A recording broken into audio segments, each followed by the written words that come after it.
I'm Danny Epperson inside the alluring Commodore Dinner Theater in downtown Portsmouth. Thanks for joining me for WHRO Cinema 15 and our feature presentation, 1959 cinematic masterpiece, North by Northwest.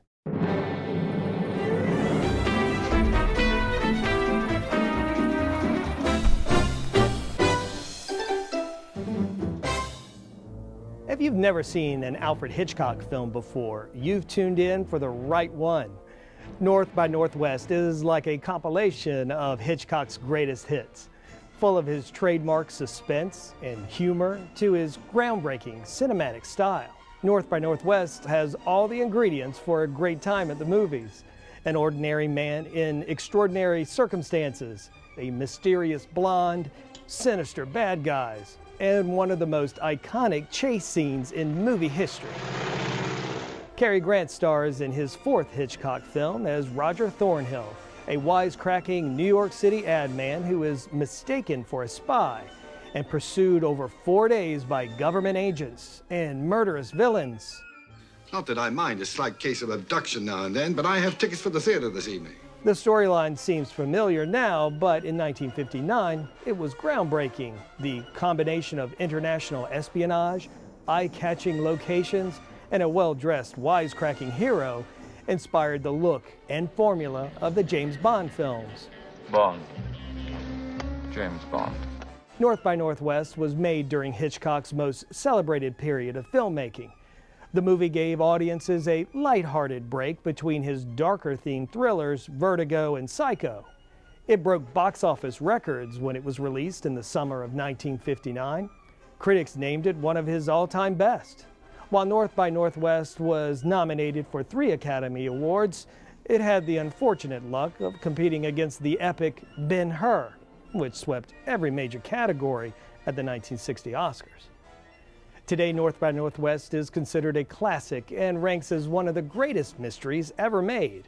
And perhaps most impressively, it currently holds a 100% rating on the website Rotten Tomatoes.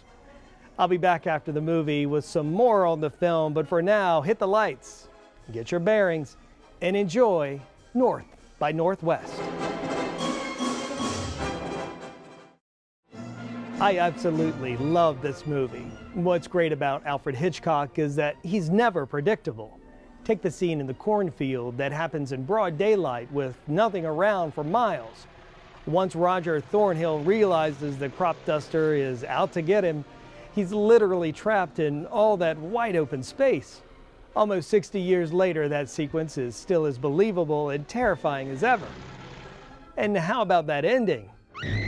Well, believe it or not, that amazing finale satisfied a filmmaking dream for Hitchcock. The director had always wanted to shoot a chase scene across the faces of Mount Rushmore.